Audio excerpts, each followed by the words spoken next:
the Chip and I can't think of the other nickname now that I'm on, Sawdust, because everything's derivative of Woody, so it's all tree stuff. I love it. I absolutely love it. Jeremy Boyd, welcome to the program. Maggie Gunnels, hello, and thank you for joining us. Lowan, I'm going to mess your last name up, so I'm just going to call you Lowan. Thank you kindly for joining us, Lowan, this morning. Allison Wickham, hello, and welcome to the program. Judah Wickower, we can rock and roll when you are ready, sir.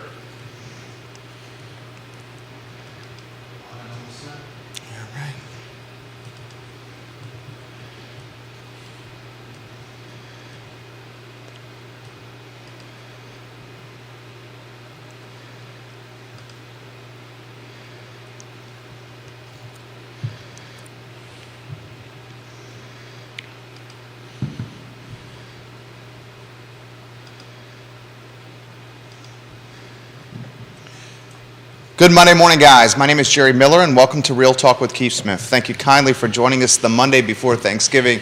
A chilly one at that, 19 degrees in eastern Albemarle County this morning.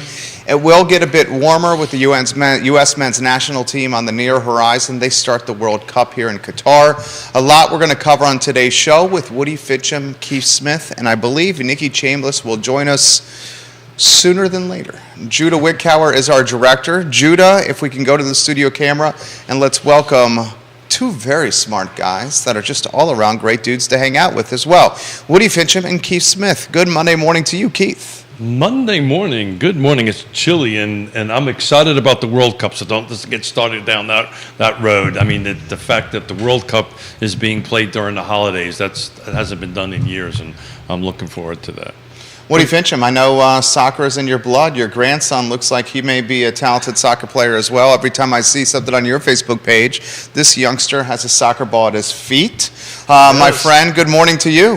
Good morning. Good morning. I'm super excited. I've been a soccer fan since I was about 5 years old, and moving to Charlottesville 10 years ago was so cool because of how much the U.S. men's team with Bruce Arena and everybody else is tied into the school here. It's just awesome that it's going on right now. We're fortunate to have such a sport rich in history globally with an epicenter here in Charlottesville thanks to the university men's and women's soccer teams. Keith Smith on a Monday, where would you like to begin, my friend? Yeah, that's a great place to start, but I love when Woody's sitting at the table because he brings all kinds of knowledge and genius to the table. I usually start Mondays off to what's kind of happened in the last 7 days. So last 7 days we've had 64. This is on the CAR footprint, Charlottesville Area Association of Realtors.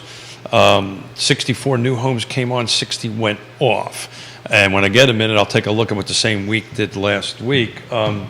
But Woody, I know you were crunching some numbers and a couple of things you wanted to kind of chat a little bit about, and I'm going to throw it your way. I know you were doing some thinking about the market and appraisals, so maybe we'll kick it off from your world. How you seeing things going? Are you seeing things picking up or slowing down? Where are you seeing things from a market perspective? Things are still prodding along like they should. I mean, we're starting to see a weakening in buying power for sure. The rates are definitely affecting that. Days on market starting to extend a little bit. We're starting to see more concessions come on market. It's what we would expect to have happened all along. I mean, the rates, the last week have done really well, coming down some, but we still have a shortage of inventory, and nothing's really changed that much, really, since the last time I was on. I spent Wednesday, Thursday, and Friday at the Virginia Governor's Housing Conference. Had a little bit of panel work to do, but for the most part, I got to actually attend sessions, which is great. And it's interesting. It was at the end of the day, it was 3 days of what we've been talking about forever, right? There's a lack of inventory, turning red tape into green tape. But when you start having all these policymakers start talking about, we've got to get more inventory, and then how we do that, I felt that was a pretty interesting conversation. Plus, I had a great opportunity to listen to, and if somebody ever should Google this, Elliot Eisenberg, which is an economist. Great guy. Really fun guy. when people talk about, economists talk about the economy, it tends to be a little dry. This guy was pretty entertaining, and it resided quite a bit what he talked about in my head. But in essence, it came back to what we've been talking about. The Fed wants this to stop, wants this to slow down in a worst way. Yep. And some of it is working, some of it maybe isn't, right? Inventory and sales are happening. I'm very curious what the next session is going to be like, and we'll see what kind of impact that might have. Yeah, they always trail behind because it's always retroactive or reactionary rather than, they're trying to be proactive, but there's only so much speed they can put to it. So I was telling you off air, he used an example which I'm trying to figure out. You should use that example. It's Yeah. completely legal now. It's no big completely deal. Legal. Got it. Yeah. So in his presentation, thank you, Jerry, for Yeah. allowing me to do that. I wasn't sure if I could do it or not. Please. So it was really great. He related the interest rates and how it impacts the market to smoking to marijuana, right? And he says, if you not that he's ever done it, but as he would say, but if you smoke it in about 7 minutes, it has its effects. But if you ingest it in gummies, it takes about 90 minutes. So what's happening here is, they're taking a gummy, it's not affecting. You take another gummy, and take another gummy. All of a sudden, all this stuff hits you at once as a freight train. It affects you at that time, and that's how he architected what's happening with the interest rates. They're jacking up the interest rates. It's not really having that as a cumulative effect, and then all of a sudden it's just going to be this.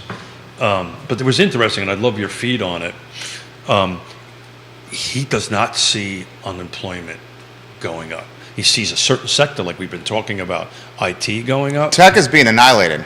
But he's talking about everything else not going up, which is very unique in an economic input kind of thing. What do you think, Woody? I can't disagree with it. And talking about Elliott, he takes the dismal science and turns it into something that's actually palatable. It's fun to talk about because economics can be very dry, as you were saying. But I don't disagree with anything you've said, Keith. I think Elliott's probably right in the sense that we're going to get to a point where we're going to wish we hadn't gone as deep into it as we're going to go. That's what he was saying. I don't think there's any way to avoid that. Yeah, so that's in essence what he was saying. He said, "Hold on to your socks, folks. All of a sudden, this is really gonna it's gonna hit. This is why everybody's predicting that we will be in a full-fledged recession." He's also predicted that this is going to be like an 18-month recession, right? And it generally the way, and you correct me if I'm wrong, the way he was speaking, that timeline kind of started when the Fed started increasing rates, not from the point that that we're officially in a recession. It starts when those interest rates start climbing on that end of it. He feels it's going to be about an 18-month recession for what it's worth. How do you see next year playing out, Woody? First, Q1, Q2. Are we going to see Lisa Sturdivant, the doctor, bright economist, said it's going to be next no action in the Commonwealth through the holidays, through December. Do you see it picking up January and February? Do you think she's on point saying it's going to head into next year as well? Well, anytime you're talking about real estate, it's local, local, local. That's what matters the most. And Charlottesville, as you guys have talked about, we've talked about many times on the show, is that we're almost insulated a little bit. We're not going to avoid some distress that goes on nationally or even statewide, but applying a Commonwealth-wide metric to a local area like Charlottesville, I think, is a little disingenuous. It doesn't work. I think we're probably going to be okay. Just we'll probably plot along the way we normally do. But even like when you go back to 08 through 11, we saw some distress in our market, but nowhere near what we saw in other markets around the country or even around the state. So hopefully we continue to follow that trend. What do you think, Keith? And Nikki Chambliss is now on Nikki. set. Good morning, Nikki. Good Thank you for morning. joining us. Absolutely. Keith, what are your thoughts on that? Well, it's interesting. I agree 100%. So our youngest daughter and husband are moving from Seattle back to Richmond. So we actually spent the day yesterday wandering Richmond and looking at open houses and doing real estate stuff. Very different market, man. Mm-hmm. 2 or 3 or 4 blocks one way, very different. But the price point they're in and the product that they want, and we talk about location, feature, conditions, timing, and then who's on the other side matters on that end of it. But we went into $400,000 to $500,000 single-family detached homes that needed help.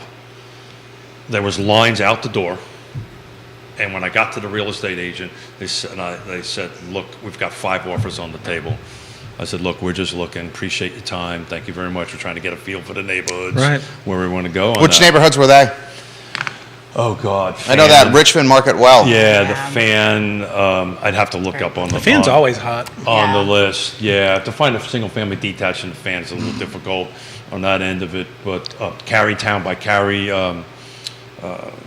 But anyway, we were looking up around in that particular area. It's he's going to be at Henrico Doctors Hospital, so he kind of wants to be on that side of Makes sense. side of town. But the point is that there was a line out the door, and then certain other neighborhoods that were in a different price point, to $200,000 to $300,000 price point, there was nobody at the open houses.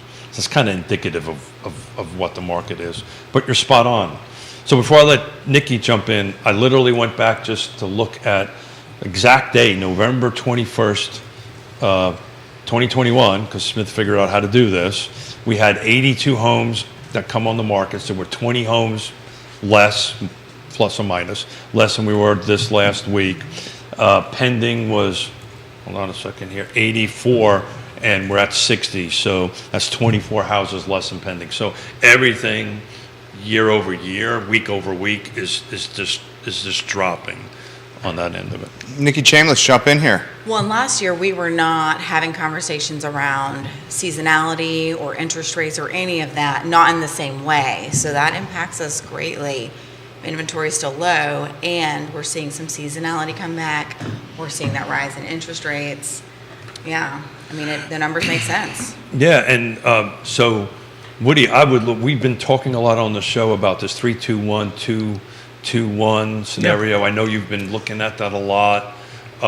We're actually having that conversation with clients to include my daughter and their son-in-law so that they can go ahead and do that. So from your perspective, is that a good program, bad? What's your positives and negatives on that? I mean, I don't have an opinion about it being good or bad. I'm kind of indifferent or agnostic to it, to be honest. I mean, it's really whatever works for the financial situation of the people using that product.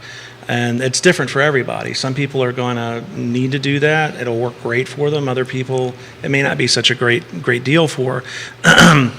Interestingly enough, though, I was going to bring this up a little later, but Ray Caudell last week had asked, when I wasn't on the show, wanted you to ask your appraiser guy about concessions and these things. And concessions they occur any time when a seller is giving up money to the borrower to make the transaction happen. So if they're giving closing costs, if they're buying down rates, if they're giving a home warranty, whatever they're paying for out of their pocket, it's coming out of the net. It's because what we're interested in from a market value perspective as an appraiser is what's the net sales price. The only thing we don't include in there, of course, are normal course of business fees and commissions for the agents. So, because that happens with every transaction. But concessions that anybody's coming out of pocket directly for to pay to the buyer, that becomes something that we can So look that's at. is that a positive thing or a negative thing from your perspective? In other words, if we're offering 3 or 6% concessions, does that help the valuation or decreases the valuation? It actually would be a negative adjustment for the because what we're trying to do with each sales transaction is we're trying to make it cash equivalent, because that's the definition of market value that Fannie Mae and Freddie and all of them use. And they want us to use the actual cash component. Anytime you don't adjust that out, you're including what's called non-realty components. So you end up financing things or utilizing metrics that actually include non-realty items in it. And you don't want to do that. It would inflate the value of the transaction. So to go back to talking about Elliot and this presentation that he gave, because there was obviously they took questions from the floor, and the first question is what we get asked all the time: how come this isn't 2008? How come this isn't Right. 2009? And he quoted, or he spoke in essence about what you're talking about. Maybe in 2008, 2009, maybe those things would have got included in valuation, maybe not on that end of it. But the difficulty, not difficulty, what's the, help me out, guys, the challenge to get financing now, right, is way different, and there's a scale that they have that they use on that. So is that holding true, right? Is it holding true that that from your perspective, in your world, the protections that are in place to prevent 2008, 2009 are still strong and solid? I think so. I think the market's evolved to a point where the lending guidelines it's a safer place to do financing in, because they really are looking at the collateral more than they were back in 2007, 2008. Interesting thing, because me, I'm always data driven. I actually went to one of my textbooks this morning before I came in. The ones that you wrote, maybe? No. This is from the 6th edition for the Appraisal Institute's Dictionary of Real Estate, and I just looked up concessions just to do a refresher. But the last part of the definition said, concessions often allow financing that would otherwise not be possible, and they usually result in artificially inflated sales prices or lease rates. Concessions may be disclosed as part of the sale or lease, but they are often not disclosed. We're fortunate in Charlottesville that we do disclose that information, so we actually know what's going on. What do you think, Nikki Chambliss? I didn't realize that wasn't something regularly disclosed everywhere. Truly, I'm like, oh wow, because I can't imagine trying to do what we do well without having that information, right? That's a very important part. Whether you're trying to advise a buyer on whether or not a home is well priced, or whether or not you're helping a seller price their home well for the market and for what they want, you need that information. Yeah. So I'm trying to look through some pictures of slides that I've taken to talk about. They have this scale, and the mortgage, I think it's called the Mortgage Association, has this scale on difficulty of borrowing, how difficult it ranges from, I guess, 1 from 1,000. And, back in 08 and 09, it was 900. And I may have the numbers a little bit off, but we're hovering like around the bottom of the scale right now, meaning that it's very difficult. The conditions to borrow money is very strict, where back in 08 or prior to 08 and all that stuff, as the good doctor would say, if you fogged a mirror, you've got a $500,000 loan on that end. Donna Halfpenny, welcome to the program. She's given Woody Fincham props. Ray Cadell will get the follow-up question for Woody Fincham here. He's got a follow-up on what you just said. Neil Williamson, I'll bring up the article that you shared with us this morning about building permits. I thought it was fantastic. I also read John Blair's follow-up on your LinkedIn page where he tagged me, JB. Welcome to the program. Maggie Gunnels, thank you for joining us on the show. Cadell for Woody. Ray Cadell's been in this business a long time. My question is more to do with appraisers treating seller funds for buy downs like any other closing costs. And what if the amount is fairly obviously added on top, even perhaps above full list price? Well, if whatever the seller is willing to pay on behalf of the buyer becomes a concession. It's going to affect the seller's net takeaway from that transaction, and that's ultimately what there's sales price, there's net sales price, and that's net sales price is obviously going to be anything minus what they've had to take out of the transaction price to make it happen.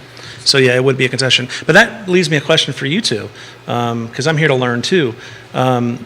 If you're in a 3-2-1 buy down where the seller's doing that, would your commission be paid off of the net sales price, or would it include that? Great question. So it's typically net sales price, right? Right. And it's very clear in the listing agreement that we get paid off a net sale price. But to go back to Ray Cadell's point, Yeah. it's not uncommon to raise the sales price. So let's say we got a $300,000 purchase and it's a $15,000 worth of Right. seller concession. It's now $315,000. But by the time you subtract that $15,000, you're back at $300,000 Right. versus $300,000, and you're taking $15,000 off. So there's a little bit of a wiggle room in there, I would think, on that end of it. So if I understood Ray's question correctly, I think he's asking, what if I add this on top of it? Does that impact valuations for you? It will. And in both situations, you end up with different numbers, but you end up in the same situation, and that you have to do the cash equivalent price. And the cash equivalent price would be minus anything that the seller's having to give to the buyer. Linford Berry, hello, giving Woody Fincham some props as we speak. Folks, ask questions, put them in the comment section. I'll relay it live on air. Neil with the Free Enterprise Forum will absolutely get to this analysis that you publish on the Free Enterprise Forum here on Real Talk with Keith Smith and on the I Love CVille show today. Questions coming in on Spotify and on LinkedIn, which I will get to in a matter of moments. Price reductions, this question's come on the feed. What percentage of lists homes that are coming on market now, Woody, are you seeing from a price reduction standpoint? I mean, we metric that with each individual project we're doing because everything that we do has a different competitive niche that it falls in. But overall, I couldn't give you an honest answer. I'm just looking at price reductions here, 75 out of 121. So, and the same type of metric that Keith uses, I have a different footprint for what I use, but we were showing 111 coming on new, and then the price change is 75. That's a pretty high percentage. Yeah, so your footprint's a little bit bigger than my Yeah. footprint. That 111 coming on the market, 75 price reductions out of that 111? Yeah, That is a massive percentage. yeah, it really is. A massive percentage right there. And Smith, I'm showing in my calculus, which is a different footprint, Yep. 64 came on 47, which the percentage is about, quick math in my head, awfully close. Yeah, it's very close. Up on that. It's pretty startling pretty high. amount of price reductions there. What But do you I would- attribute that to, Nikki Chambliss? Well, I'm just taking a look, and I was trying to give some numbers for the broader picture of the last week, but I'm realizing that this also includes rentals, because I'm showing 58 in the last week of price reductions. No, this isn't a really wide footprint, Sure. right? This includes some in Arrington, Stewart's Draft, like anything in Carr, which can span quite a wide area. Into Buckingham. Right? Yes, absolutely. I'm not seeing any of those right off in here, but that wouldn't surprise me if they're in here. But this is also including rentals, so I did not realize that was in my data. I was trying to do a quick fix there. Yeah, if you go back over to the wheel on the right, you can pull Yeah, it out. no, Got it. thank you. So what I'm looking for right now, which made me think about this, I'm pulling up the last 95 sold, which actually closed, and then I've got it set up on mine where I could do original price and close price, and because it makes it simple, there's green hours for up and red hours for down. There is, I'm just counting the red downs here. There's 1, 2, 3, 4, 5, 6, 7, 8, 9, 10, 11, 12. A lot. 12 out of 95. Okay. So that's not a lot. Okay. Yeah. Right. But you know, That's I over would have to 10%. I would have to take a deeper dive into that, and some of that could have been your seller concessions, right? Right. Right. And that ends up in that we'd have to literally open up each one of these 95s and then take a look at the back end of the transaction. So let's cut to the chase. Why are the price reductions happening? Is this just agents pricing incorrectly out of the gates? Is that what's happening here? So I think we should be careful, and I'm sure that's some of what's happening, but a lot of the agent isn't the person who sets the price, right? Right. The seller is the person who sets that price. So So you're saying it's the client? absolutely all day, every day. Now, it's based on the advice they're being given, but they don't have to take that advice. So if they're being well advised and they still choose to say no, then an agent can decide whether or not they're willing to work with this person. Oftentimes that means they're willing to work with a client knowing that they're going to have to continue that education and that there will be a future price reduction, and they've already shared this information, right? I mean, in Woody's footprint, we're talking 68% of homes currently experiencing a price reduction. And in- 68%. in mine, I think it's a little closer, a little higher than that actually. Yeah. I mean, a price reduction does nobody justice or service. So I'll go someplace on this. As the market gets a little tighter, you're going to find real estate agents are going to be harder for them to say no to a listing, right? Because you're saying that slim True. inventory, they're going to Yeah. want to take a deal to see if they can make something happen. Yeah. So they're going to say yes to price just to get the house under some kind of arrangement with I'm their not client. saying all agents will do that. I can assure you we won't do that.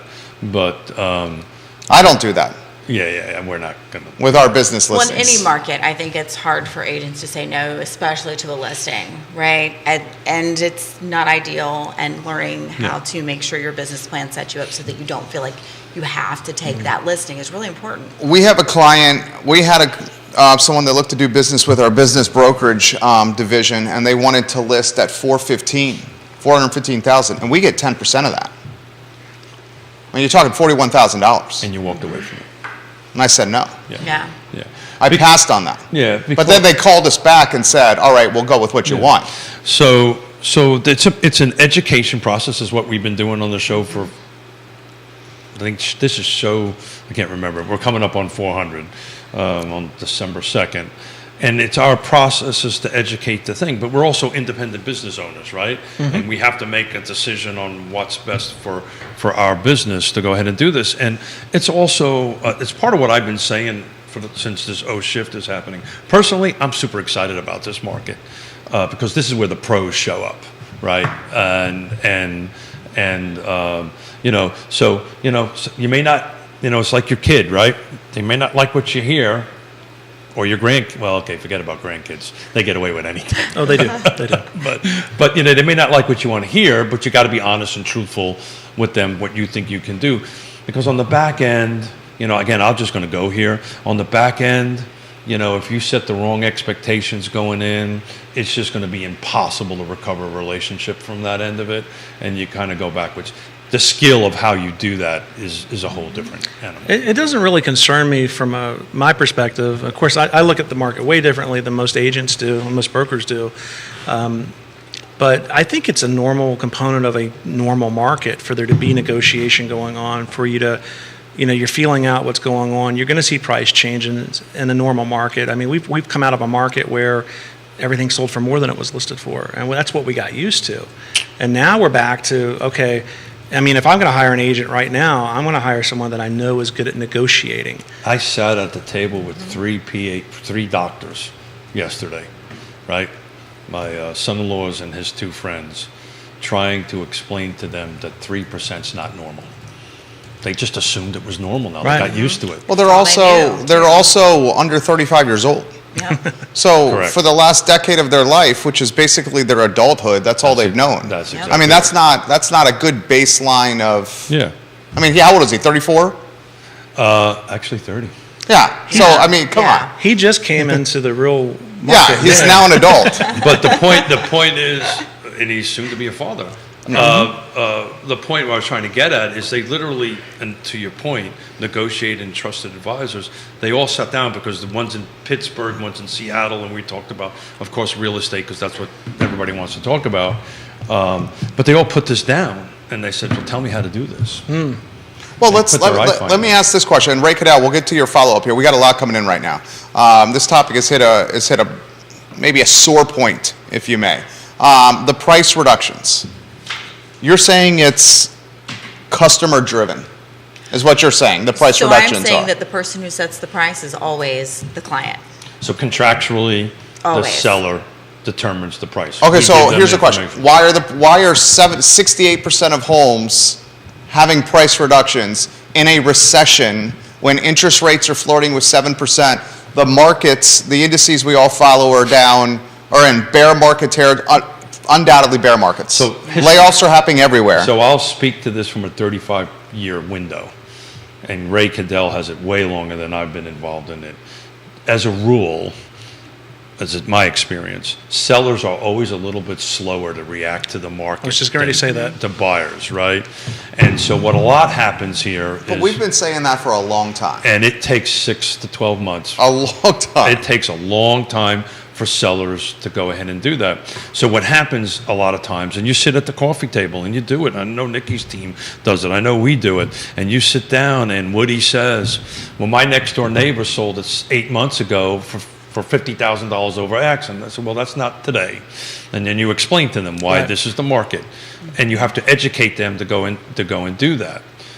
We have not had any price reductions because we set the price where we think it is. There may be some price reductions because of seller concessions. That's a whole different animal. But getting the price right, price matters. It always mattered to go ahead and do Arguably the most important thing. Todd Jenkins, welcome to the program. Location would be number one, then price number two. But yes, it's up there. Well, it can be in any location if it's priced well, you're good though. I mean, you have to price based on that. So Yeah. I would like to follow up a question with Woody, if you don't mind. Yeah, please. So we're having this discussion, price, this, that, Yeah. the whole 9 yards. Big picture, in the world that you're in the markets that you're in, are we currently selling homes markedly below where we were selling them last year? In other words, have we lost value year over year? I can't wait to hear this answer right here. That's a big question. Because he shoots it straight. That's a big question, right? Yeah, it's a And really if you big wanna- question. If you want to pick like Lake Monticello or something specific. I would love car footprint and then go micro. car footprint, have we lost value on homes? Not overall, no. But with that being said, we've done a few projects in the last few weeks where we're actually seeing I wouldn't call it a loss in value, but in one of these neighborhoods, and it's in the interior Charlottesville market, but in the county, we gained about 8% through May, and then between May and this fall, we lost everything that was gained this year. So it was more of an equaling out for the year.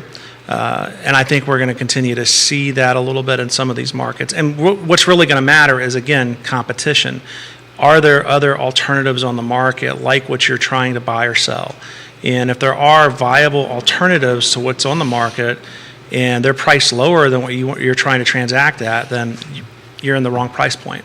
So it really depends on the actual market you're in.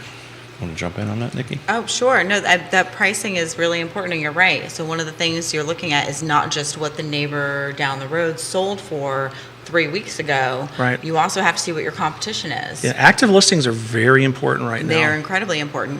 They're important in any market. Mm-hmm. Truly. This was pre-pandemic. These were all very important metrics to pay attention to. These were conversations that we were having with sellers then.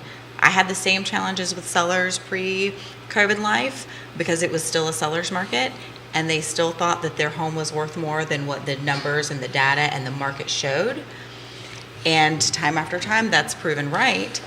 Also, knowing how to educate those clients and your consumers really well so that hopefully they will price initially at a better number, right? One that works well for them, as opposed to having to learn the hard way, because once you price, and right now I think we're having that shift in market. So I don't know if it's as much of a challenge right now, but I know pre-COVID life, if we priced a little too high, I can show you that without a shadow of a doubt, every time that seller got less in the end than they would have if they had priced it well to begin with. Yeah, you can actually stigmatize a property. if you No price too high. doubt. Scarlett, letter it. It's rough. Overpriced. We'll go ahead and do it. It's interesting. I haven't updated it since. We walked through one on Sunday that, interests us, and had a price reduction. And I went straight up to the listing agent. I said, "Why did you have a price reduction?" And she said, "We came out at the wrong price." Yeah. I said, "How's this impacted foot traffic?" She said, "Well, I've had to answer the question about the price reduction through everyone that's came through here." There you go. And good So on her price for being matters. honest. Price gets it right. Literally, she said that. Every person has asked about that. Yeah. Now, the house I walked in Richmond was priced right, and you know you was priced right because it had a line out the door, right? And nobody was asking, is this overpriced? And you also know it because she had 5 offers. I believe she told me she had 5 offers on the table. Went live on Sunday morning, had an open house. We were there at 1 o'clock and had 5 offers on it. Wow. By the time, because it was in the right location, it was priced right. Features and conditions were a little bit needed. That's making me feel a little nostalgia for the market 6 months ago. I know. Richmond's a very different market, though. Oh, sure. But As you know, But obviously. micro markets matter. Oh, absolutely. Look at that. Yeah. Micro markets matter right now. And You like the 3Ms thing. All right, how about the question that always gets everyone fired up? Oh, gosh. Which one Is this that? a buyer's or seller's market, Woody Fincham? It hasn't transitioned yet to a buyer's market. Inventory is going to drive that for the foreseeable future. Seasonality comes into it. I'm glad you brought that up, Nikki, because we're seeing seasonality more so Yes. than we ever have. It used to be when you look through it, it would be like a saw teeth on a handsaw. Yeah. And that's what we're coming back to that. We're seeing that especially over in the valley when you get around McGaggiesville and outside of Harrisonburg. That has returned to a more normal market, even more so than Charlottesville has. But until we have more inventory on the market with more alternatives for what's out there, it'll continue to be a seller's market. We beat this inventory to death here, but that was literally 3 days of conversations at the governor's level of how do we fix inventory, how do we fix inventory, how do we fix inventory. Perfect segue into Neil Williamson's post. Neil Williamson, this is for you. John Blair, this is for you. Neil Williamson shared this with us this morning via email. There was an article in the Richmond Times-Dispatch about building permits. And the Richmond market, according to this article in the Richmond Times-Dispatch, has solved the backlog in permit delays. Wow. Albemarle County, unfortunately, Has not. has not. This is literally from Free Enterprise Forum from moments ago. I'll read the first 5 graphs. 5 graphs. First, the bad news. This is Neil Williamson, President of Free Enterprise Forum's content. First, the bad news. Albemarle County and the City of Charlottesville both have a serious permitting and approval delays that are unnecessarily negatively impacting their economic vitality. The good news, they know it and want to make improvement. Unfortunately, many of their efforts to date have not yet moved the needle. Based on our development industry sources, Albemarle simple building permits are taking 90 days. For building permits, Woody. That is crazy. Charlottesville site plan reviews regularly require multiple submissions, each taking 3 weeks, and often include 100 plus new comments per iteration. Considering the success the City of Charlottesville has had with outsourcing the city manager position, should localities be looking at outsourcing their plan review? Such outside review is regularly done by smaller localities that do not have such site reviewers on staff. The City of Richmond recently fixed their permitting delays with a multifaceted approach, and then he quotes the article from the Richmond Times-Dispatch that highlights what they have done. I mean, dude, 90 days for simple building permits, 90 days could be a completely different market. I mean, really cost can. of goods volatility Yeah. in 90 days? Yep. I mean, Woody, do you want to start on that one for us? Before I start into it, I just want to say real quickly that the staff that works at, Albemarle and at Charlottesville, they are great people. They're there. A lot of those folks could be doing something out in the private sector, making a lot more money. They're there because they believe in what they do. Having, worked in the assessor's office in Albemarle, the last thing I ever want to make it sound like is I'm throwing the staff under the bus, because they really the are simple good people. fact of the matter is they're short staff. They are. Period. It's a leadership Short issue. staff. Overwork They and underpaid. do not have enough But people. that being said, I mean, we're becoming California-ish in a way, because, the developers and builders out there, it takes them years to make projects happen. Here, we're 6 months for a simple building permit. That's really going to matter now that the market's starting to transition a little bit. So, I mean, the risk rates are going way up for the builders. Small builders, I'm not seeing anything to indicate this other than just conjecture at this point of my own, but small builders are going to suffer the most here. No doubt. Because they can't have their carrying costs affect them more so than the larger builders They do. can't just sit tight on Yeah. a project and wait for the market to catch up to them. For sure. And if they can't build, then we don't get the inventory that doesn't even catch us up. Ms. Gaffney, welcome to the program. We love when you watch the show. Lori Fincham, your beautiful wife, has a comment we'll get to here in a matter of moments. I mean, 90 days for simple building permits? Keith Smith? So, thanks for the throw over here, because, part of what I was talking about up at the Virginia Governors Housing Conference was turning red tape into green tape. And one of the conversations that we were having both publicly and in small groups was similar to what Out West is doing. But what an idea is to have the builders and the developers hire third parties to review the building permits, to review the inspections, to go ahead and then if we're that short-staffed and they go ahead and review it, that's a simple solution. The builders and developers will gladly pay the extra money to have a third Why isn't that party. happening? It's so straightforward and common sense. Yeah, it's Why isn't that happening, Woody? He used a bad word in the public sector, common sense. Common sense? yeah. So you're saying it's just convoluted by red tape Well, and political bureaucracy? yeah. So I think Yeah. and not to throw anybody under the bus, because we all work very closely with everybody at local governments, particularly at the elected level, on the end of it. But you used the right word. It's a leadership thing, Yeah. right? So It's- who determines that? Council or the supervisors? Oh, it Ultimately, depends. the voters do, but Yeah. they're not. Local politics, unfortunately, escape most people who vote. They'll turn out for a national election, but when the ones that really matter are our local all ones. politics is Yeah, local. yeah. So generally, the way, and Neil will correct me if I'm wrong, and I'm sure that he will. At the end of the day, the Board of Supervisors only can hire and fire one person, and that's the county administrator, right? So they need to communicate with the county administrator, and everything downstream from that is on the county administrator to go ahead and hire and move back and forth. But it could be an initiative from the board level and say, okay, guys, look, if we all agree, because that's all this was talked about for 3 days, if we all agree we need more inventory, and part of the problem is the red tape, Here's a solution. And as a recovering developer and builder, if I had to pay an extra $2,000 for a deal, You would do it in a I'd heartbeat. do it in a heartbeat. Yeah. Because for me to carry it for 90 days would cost Way more. Way Yeah, more. We're more than happy to do it. And there's part of it also, Jerry, and I think we're turning the corner on this.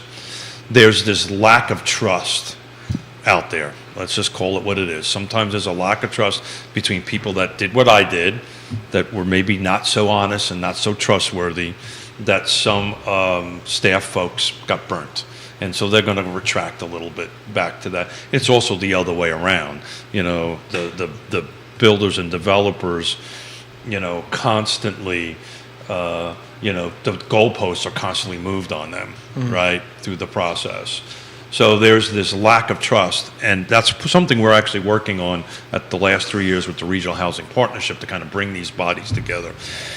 But, you know, it's frustrating. It's a simple solution, and it should be implemented, and it's not. Let's get to the Excuse me, fabulous. it's interrupted, excuse me, interrupt you. It is implemented in the septic world, in the on-site septic world. You can hire a third-party engineer to do all the septic work for you, right? About $2,500, $3,000, and then the health department stamps it. So Right. it's literally the same process. County Administrator Jeff Richardson, a neighbor Yeah. of mine. Lori Fincham, your fabulous wife. When new sellers see their neighbors' homes selling for more, they don't often know what kinds of concessions those neighbors gave. Education is key. Yeah.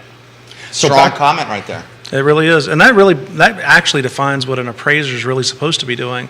When we go in and look at these things, we're calling agents and we're looking at the MLS. We're doing the research and the diligence to say, okay, I see it listed for 350, it sold at 350, but what did it really sell for? You know, and that's important information to have. that's a ton of work on your end. People don't, you know, that's a ton of work to get there. It is, and that I think that's, you know, in my profession, we're worried about AI and other things like that taking over what we do. I think that's one of the reasons why it won't happen, because you're always going to need a human being filtering that specific information that we need to have. Because one house from one, if that was the case, we would all not be getting phone calls when tax time happens, that Right. my house is not appraised right, you know, for tax assessed right. It's either too much or well, nobody ever says it's too little, but too much on that end of it. Louis Delgado giving you some props. Ray Cadell says this, let me put a sharper point on this. If a contract comes in above list price with the buy down paid by the seller, is your guess position, meaning you, that either the property was priced too low to begin with or that the contract artificially is attempting to raise the value? Well, you're adding, what's the word I'm looking for? Obviously, my Starbucks isn't working this morning. You're adding more to the sales price to facilitate the transaction. So it is an artificial lift, and that artificial lift needs to be pulled back out. Again, it comes down to net sales price. So if you raise it or if you don't raise it, if you're paying concessions of any kind, that's paying something on behalf of for the buyer for the transaction to happen.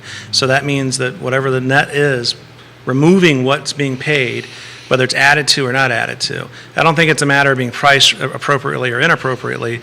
That specific thing is happening to make that specific transaction happen. So today, let me ask the question a different way. So today, there's a $300,000 home that's on the market. We bump it to $325,000 because we're paying all this stuff, right? And you see it, because you see it started at $300,000 and then now it's $325,000. My suspicion is you're going to pick up the phone and ask why. Do you do that? Oh, absolutely. Yeah. So that's talk a little that's bit about that. Well, here's the thing too. As the appraiser, I'm not adjusting the transaction amount for that particular sale. I'm adjusting the comps. So if the comps are doing that, then of course we'll pull it out. And that's the same thing that's happening with the subject. And that's why we want to use very recent comparable sales versus using dated comparable sales when we can. Because, you know, chances are if the market's working the way a market usually does, everybody's kind of doing the same thing at the same time. So it's not going to affect the transaction price for the subject, but it will affect the net sales price for the comparables. Which then ultimately impacts the subject, right? Because now the value that you may come up with is going to be less than what the contract Right. amount is, and then that becomes a whole different conversation on our side of the It could, table. yes. But I think I mentioned this the last time I was on. I've never not supported a sales contract because of concessions. It's never been an issue for us. But That says a lot there. the other thing that we're not in is a declining market right now. So, I mean, if we were having, to make market condition adjustments over 6 or 12 months, 6 or 12-month-old comps, and then also pulling concessions out, because concessions increase as the market decreases or the buying power goes away for the consumer, you end up kind of double dipping and hitting it harder that way, if you understand what I'm saying. But I'll explain that a different way. so if we're transitioning and we're starting to go down in value for a market, your older comps, the concessions paid on that are going to be less than they will be for current comps. So you're going to be adjusting downwards, not as much for the older comps on concessions, but you might be adjusting heavier because we're starting to see a decrease. Of course, we're not seeing a decrease in most markets right now, so I'm bringing up something that's going to make the chess game a whole lot more complicated. Well, complicated is what we do. Sure, right? sure. So, Nikki, you want to jump in on it? Because I want to talk to Nikki about Woody about Lake Monticello here in a minute. I've been called worse.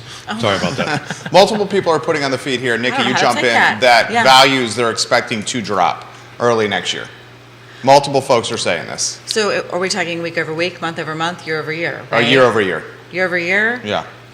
Because early 2022 was chaos bananas, people overpaying list price. So we're now going to have a Early year over 20 year. Are we talking like early 2022? Early 2022, Okay, Q1 we're also into balancing Q2. some of that out already, and we did starting a few months ago. So I don't know year over year. We might see a slight decline. I do know that regardless, everything spiked so high over the last 2 years that if we look at our bigger picture trajectory, we're still way ahead of where we should, air quotes, should be with home values, right? So long-term picture, we're not They're looking talking at- year over year. Yeah, maybe.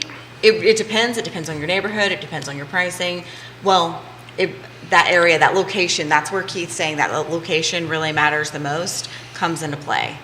Well, let's right? get into reality on that too, and that being, we are regurgitating information from a national media system that works in 24-hour cycles. They only get people to click on the links and to watch stuff when it's hyperbolic. They always describe what's going on. Sensationalized. Yes, thank There you. you go. And it just doesn't work. I mean, real estate again is local, and whatever's going on the national level is not necessarily what's going on here in Charlottesville.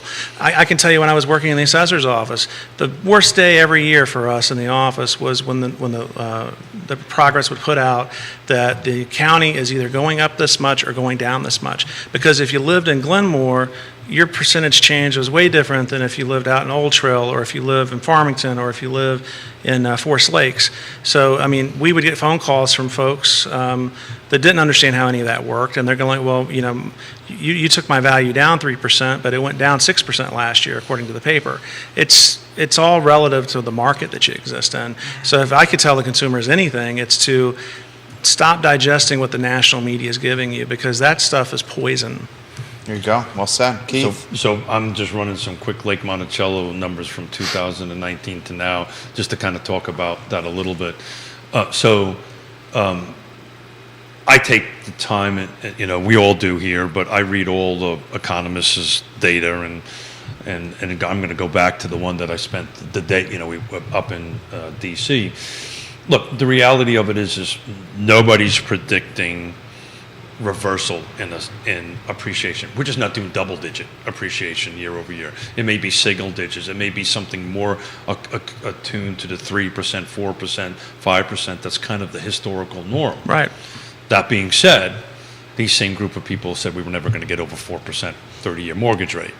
So then there's that. So just saying. And that being said, that same group of people makes their business on real estate and inspiring consumer confidence.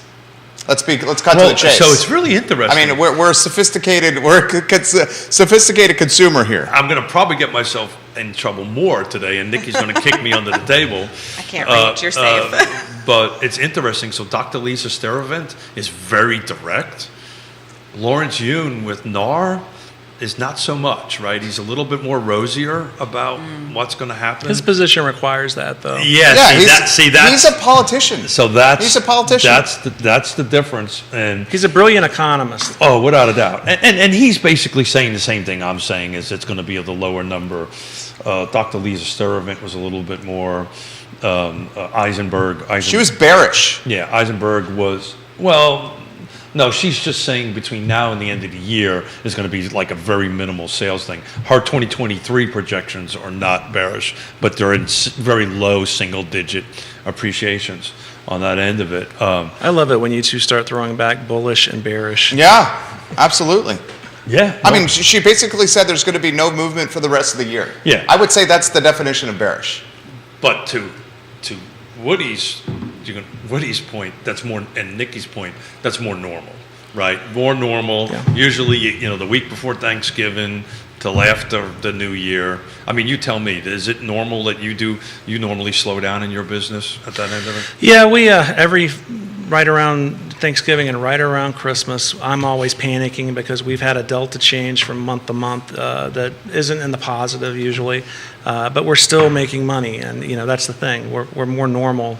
We're going to be more normal than we were normal last time this year. So I know you do this because you're a sharp guy, right? Uh-huh. You write your business plan for next year and your budgets for next year. Right. Are you projecting more business or less business? Well, I'm looking for more business, or I'm projecting more business in the sense that when the economy starts to waver a little bit, divorces go up, and Yeah. estate planning becomes a bigger thing. Conservation easements have come back really strongly this year because those with money and a lot of land, they are looking at ways to get their tax credits. So we do a lot of non-lending work, and that non-lending work fills in a lot of gaps. I mean, I'm going to be testifying in court at least 2 times next month.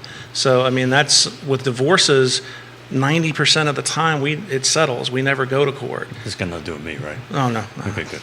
And also, he has an advantage that you guys do not. There's a lot less appraisers than there are realtors in the market. This is and true. he's an extremely established branded appraiser that can capture market share because of his experience and why his he's sitting pedigree. In That's why fact, he's now sitting that he's also going to talk to you like this, That's why you he's guys have a hell of a lot of people in the market that do what you do. But a hell of a lot. But only about 20% of them produce a huge volume of business. I think Quentin Yeah. called it on Friday a little over 1,300 in this market.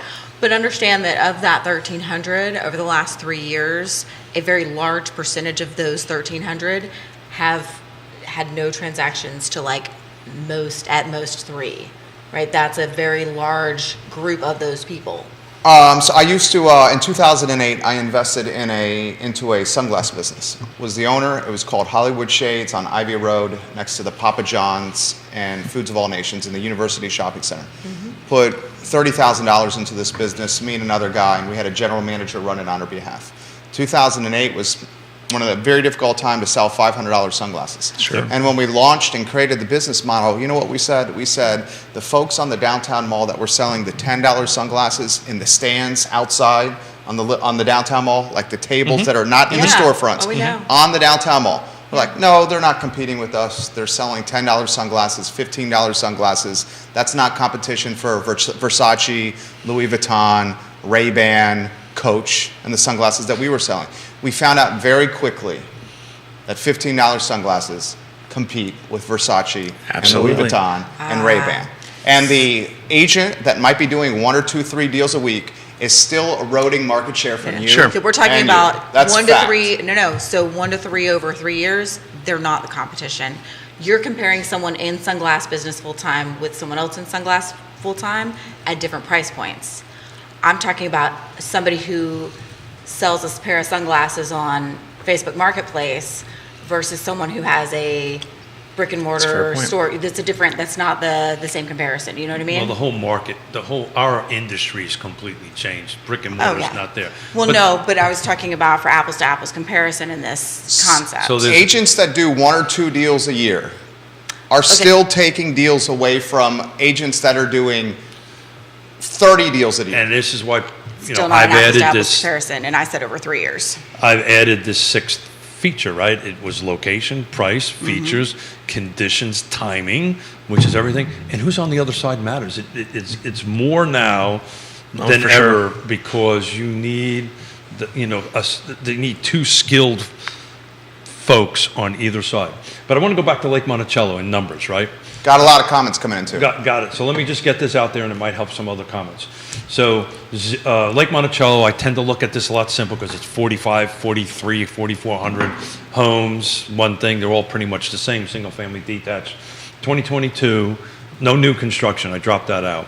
232 sold, 5 days on market, 318 was the median sales price. And Woody, if I'm wrong on these numbers, correct me. 2021 was 293, so there was a drop in number of units, 6 days on market, but the sales price was 270, so we jumped from 270 to 318 year over year. 2020, we were at 275, so that was less units sold in 21, 232, so was less than 270, so we're appreciating.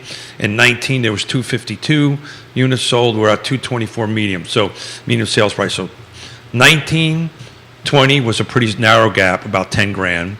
Then it jumped from 20 to 21 about 50 grand, and then from 21 to 22 another 50 grand, another 40 grand. So I'm trying to do some quick math in my head. So we're not going backwards. Right. But what's going to happen is I think you're going to see a closer year over year increase, closer to 19 and 20 than you will ever see for 20 to 21. Maybe, Does that maybe make not. sense? So what I'm concerned about right now is JP Morgan and the other institutional investors.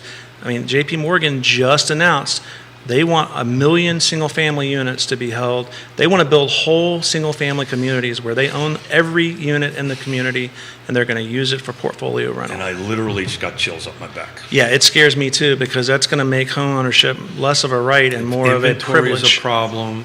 Builders aren't building. Developers aren't developing. And the street is gobbling up SFDs. That's going to make what we all do here. Capitalism always wins. The invisible Real hand hard. always wins. Jerry Russell says, Nikki, that she agrees with me. That's Avenue Realties. Jerry Russell on that comment. This one from Neil Williamson. Harry Truman famously asked to be sent a one-arm economist, having tired of exponents of the dismal science proclaiming on one hand this and on the other hand that. Neil Williamson. This comment is coming in from our friend Grayson, who routinely watches the show.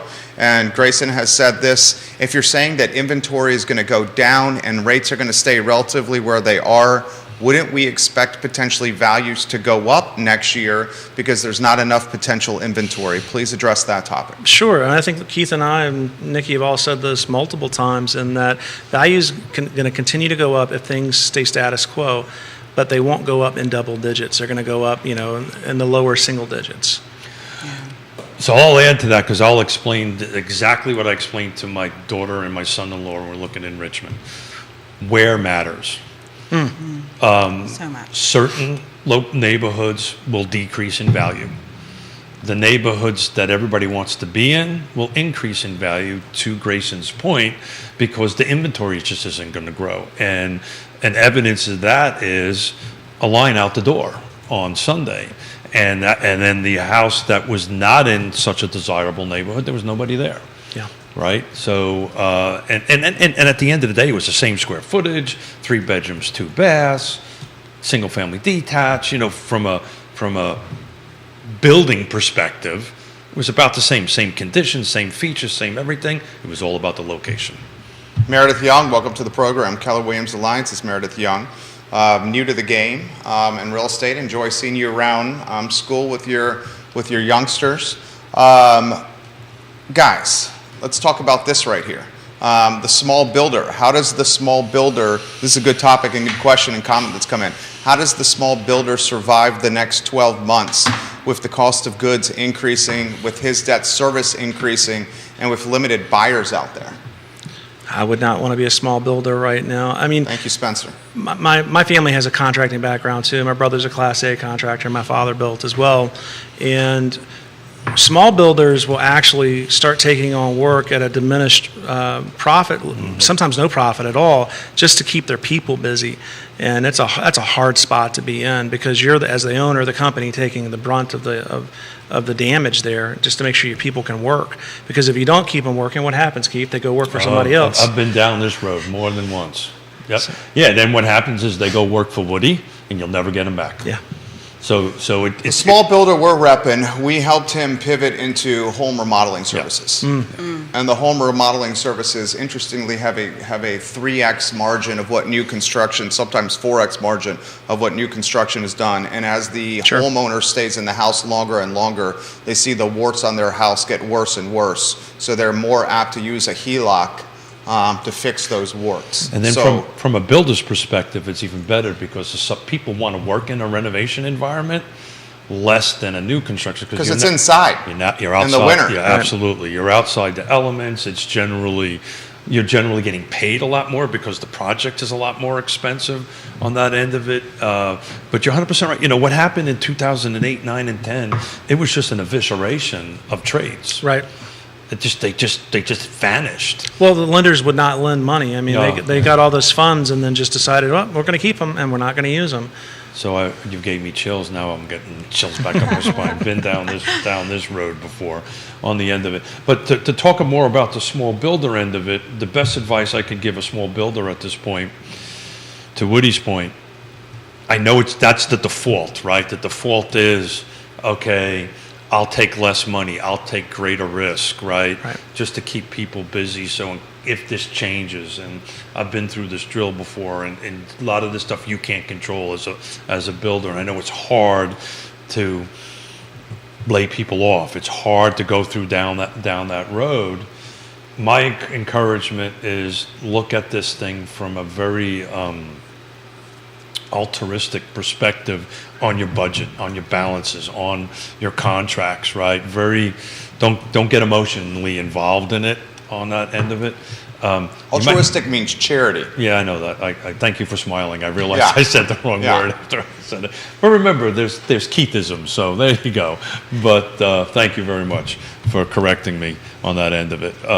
But yeah, what I was trying to say was, you know, you're going to have to look at this thing without emotion. I'm seeing a lot of small builders, and I'll throw it to you, a lot of the small builders also jumping into purchasing, at least the ones we're working with, purchasing property that needs rehabilitation, which they're doing themselves, and then renting it themselves. Yeah, we're seeing that too. I'm doing a lot of hard money loans and, Farm Credit or the other one is First Bank. They're the two largest ag lenders in the Commonwealth. Well, they also lend on residential, higher rate usually, but it's better than using a revolving credit line of some kind.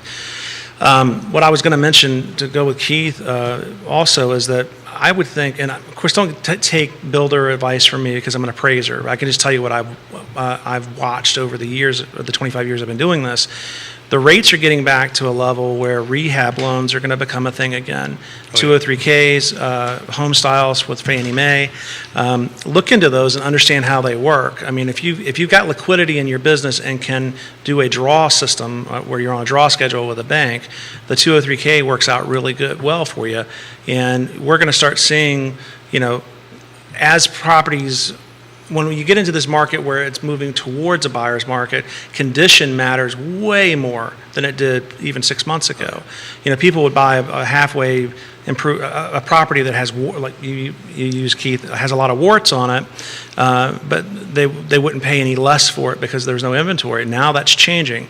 So now you can buy something, maybe get a deal on it, and then spend some money on it Well, after. that's the key. You've got to get a deal on it because Yeah. what you don't want to do is overbuild for the market. Oh, sure. Right? Sure. And that's when you need a trusted advisor to say, okay, well, this is where the market is today.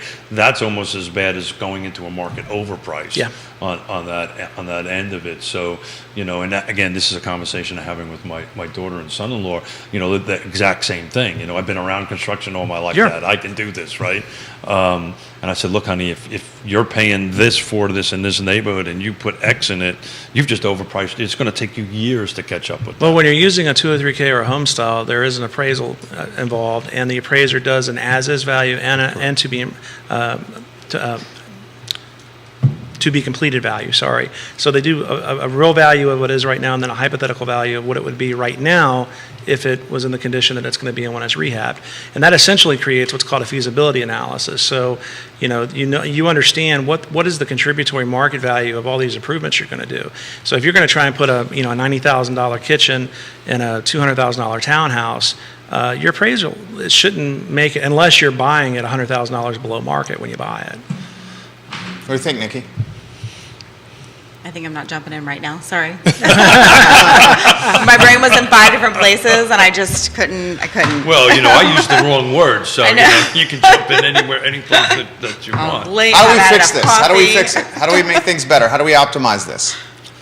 The building permits is one, certainly. Yeah, so we're back on how do we increase inventory, right? Is Yeah. that what we're talking about? Look, a lot of it is just the market, right? You can't control the market, but so much. I think the jurisdictions can do some help there. If they can go ahead and simply implement a situation where, your client that does the Remodeling. thank you, remodeling and There's renovation. a waiting list until the end of next year. And how long does it take to get their Yeah. permits? Pretty much the same amount of time, right? Yeah. 90 days, right? So on that particular project or new construction, I think if you can do the model similar to the septic side of it, where you can do that. Now, I remember in 2000 when we had the same labor problem. My house is a modular, custom modular, 6-box custom modular. We couldn't find framers. So I actually got them, I had them built in the factory and had it delivered, and we did 30, 40 houses like that on the end of it. And I had trim carpenters and plumbers and all that stuff I had, but I didn't have framers because it just didn't exist at that particular point in time. So we adapted to that, and we had boxes come down on it. Then when the labor market kind of got better, we stopped doing it because it was more expensive for us, believe it or not, more expensive for us to do that. So people just need to start thinking a little bit outside the box.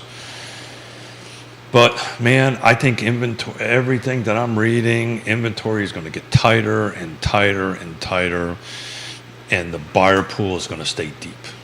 The qualified buyer who is prepared to spend the money, to put the money, to whatever they need to do to buy with these life changes.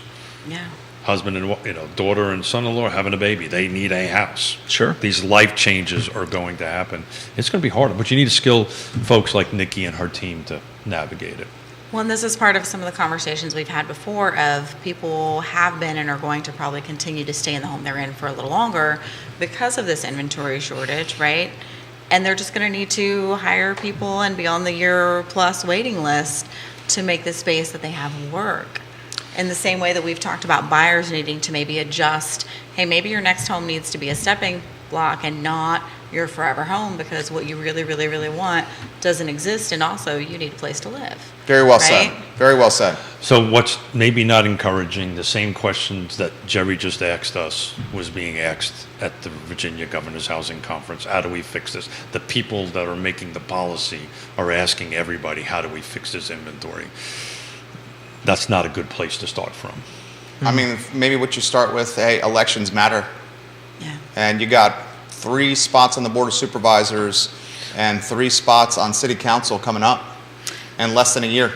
And from a realtor standpoint, RPAC, gosh, I wish I knew what it stood for right now, but it is what the state Yeah, so NAR it's their lobbying group that Yes. I mean, they help one of the guys watching, Neil Williamson, instrumental in that pack. without Yeah, a doubt, and without a doubt. it's wonderful, and I will say, a lot of times, and I am one of those people, I've had hang-ups about that, because the reality is they give money to people who do things that are not helpful and are sometimes harmful to my family and But people what- I love, but also, the people that I love and my family don't have income if I don't work in my industry, and so having that as what I've decided to still give, and I'm one of those donors that gives, I don't know, what is something, not just when I renew, right?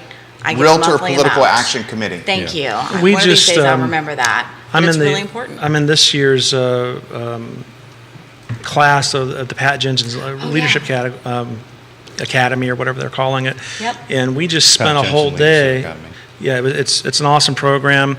It's for up and coming leaders in the realtor environment to learn how to work within the association and all of that. But we just spent a whole day with 2 of the lobbyists that work for VAR, the Virginia Association of Realtors. And what they do is very intriguing. And they talked exactly about what you were just saying, Yes. that they're really focused on what's going to help consumers and what's going to help the practitioners out there that are licensed, and they want to do everything they can. And they're not political as far as left versus right. They are looking at the individual candidates and what they can do and what they say they're going to do. And truly, I had a point this year, a few months ago, where I was like, do I pull my RPAC funding or not?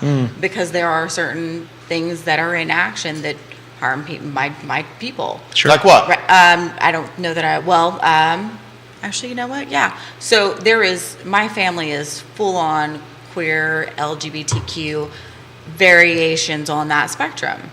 And there are a lot of people out there who think that that's not only not okay, In but the real want estate to PAC? know, politically speaking. So our PAC, the money goes to politicians, period, right? Some of those politicians will move things forward that harm my people. Also, I decided where I landed was, you know what, I'm going to give to our PAC, and I'm also going to continue to make sure that I vote based on a very wide base of things, including LGBTQ issues being a very, very big one. Also, real estate related issues are really important and near and dear at heart. So doing the things that are needed to help advocate for those things in every way I can, as you guys talk about so very often, starting locally, because that really, really matters. Big picture matters too, but also I think we should all try to change ourselves first and then our backyard as well, and that will have a ripple effect, right? So let's put RPAC in a little bit of and we'll just kind of wrap up RPAC on this thing. We would have not been working through the pandemic if it wasn't for RPAC. Right. Yep. RPAC convinced the governor that we were a vital industry. Absolutely. They convinced the governor by indication of the 2008-9 how that we're second of GDP of the state. And didn't RPAC help drive the advancements you guys have had in health insurance? Huge. Yeah, Yeah. which is monumental for the Yeah. agents. And those It was those a long those- time needed. those Denise are- Ramey helped lead that charge. Without a Yes, doubt. she Yep. did. She has done Running so the much. program. So with just to put that in perspective, we were not allowed as an industry and as an association to collectively put together a health program, right? So I don't know if the Appraisers Institute has a health program. I don't know what They do. Yeah, so we were not allowed, for whatever reason, we were not allowed to do that up until, and it took years and years to get through the state legislature. I may have some of the details wrong, and Neil will fill it in. Bottom line is, RPAC was instrumental, along with some key individuals, Denise Remy being one of them, to go ahead and force that through. So now we have the ability to have health insurance because we make too much. The typical real estate agent makes too much money to go on the Affordable Care Act, right? Right. So anyway, And even if they don't, because I will say some of my earlier years in, that's how I was having health insurance, and the cost of that health insurance for one youngish, healthy person was incredible. so you mentioned the Virginia Andrew, who's on that. I'm actually got him coming on the show. So he's the lobbyist for the Virginia Realtors for the National Virginia Real Estate. Come on, help me out. Builders Association. Right on that. So we're going to talk a little bit about what we were talking about here, about how we can turn green tape. It's going to be red tape into green tape. Nice. Wait, I need another sip of coffee. Red tape into green tape on that end of it. So it'll be an interesting show. I've got him and Jesse Rutherford actually going to come on and talk about that stuff. Now, one of my good friends, Bill Garber, is our chief lobbyist at the Appraisal Institute. I'm just so intrigued by what they do and the conversations that they are having. It's amazing. Those folks, they have a very hard job. Yes. What do you guys think at 11:31, 2023 is going to look like? You got folks at Avenue, Nest, Long and Foster, a lot of Keller Williams Alliance, Real Estate 3, all watching the program as we speak right now. Well, so let me start because everyone else is pausing, and you can't have dead air on a radio show. I'm just saying. So I think that what it's going to look like, I think we're going to see our seasonality coming back. I think that the need for realtors who even those who already have great skill, and I've mentioned this before, I think we need to really make sure that our skill is on point. I think we need to make sure that we know what's happening at a rate that we've never needed to before as far as our industry and the upcoming changes, and have conversations around the economics of it. And I know that happens in a lot of places and a lot of offices, and I hope that's happening at a broader level, and it needs to continue and even get better, right? I think that educating consumers, period, of facts, of things that are helpful for them in their best interest, right? They may not be my client yet, but making sure that what they're being taught is in their best interest. Not just doing it for the sake of that dollar, which ethically speaking, a realtor cannot. And we all know that means that there's room for improvement in any given situation. So I just think we need to continue to grow in that. And I think that happens and has been for many years in the area that we work in this car footprint. I think we have a really amazing group of realtors that are practicing and doing what they do at a rate that doesn't exist anywhere else. And we need to keep that up and keep improving. Nice. Well said. And the name that you were looking for was Andrew Clark. Thank you. A lobbyist for the Home Builders of Thank you. Virginia. Thank you. Thank you. I watch this guy. He's working 5 different gags. Thanks for not looking derailing up, my thought. keeping it straight. I'm just trying to get the right word out of my mouth. Andrew Clark. I've been Also, doing why this, don't you have a coffee I've been doing this pot for in here? 21 years. We need literally. a coffee maker, Jerry. in your What's that? office. We need a coffee maker for 2023 in your office.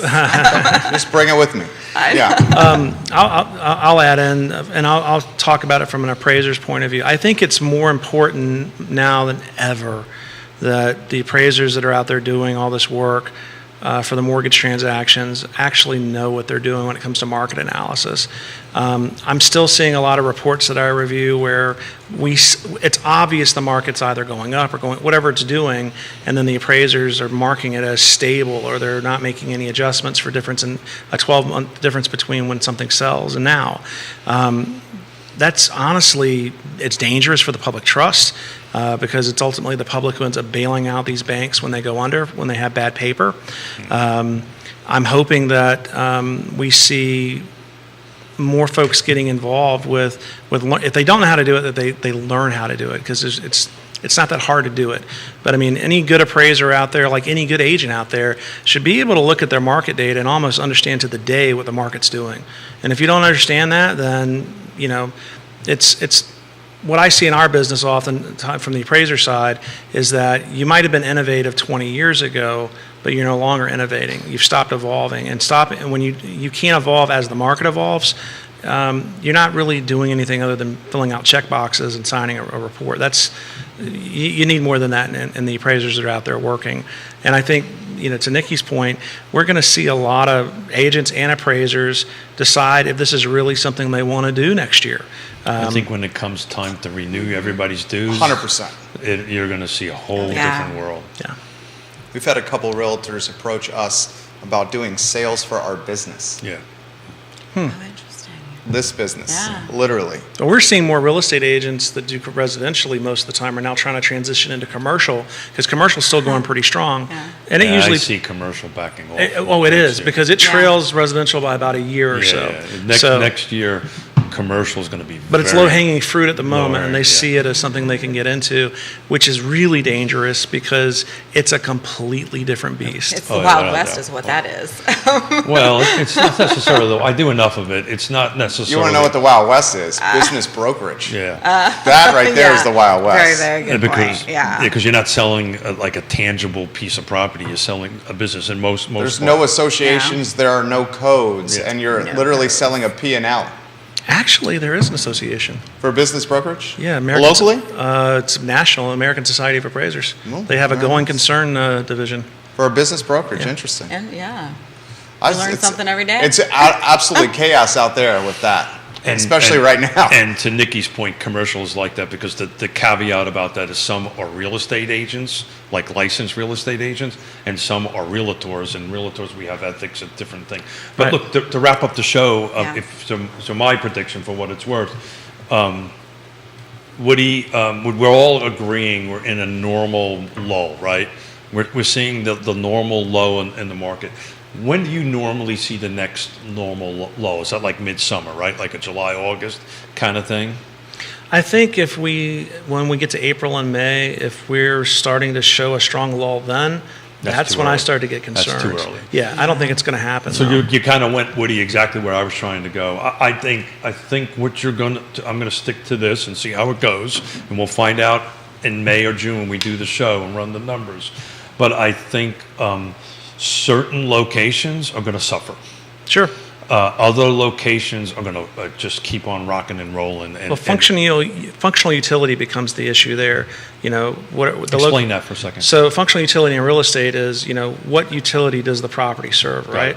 So if you want to be downtown, well, downtown usually stays hot. Sure. It's going to be a more competitive market. But if you're going to be out in a fringe market, a tertiary market, maybe you don't want to drive an hour to come to work every day. So that can really affect things. Where is going to matter? It's going to be micro locations. Some areas are going to actually go backwards in value, and some areas are going to accelerate at high rates of return because there's simply not enough homes to buy, and the buyer pool is that bigger.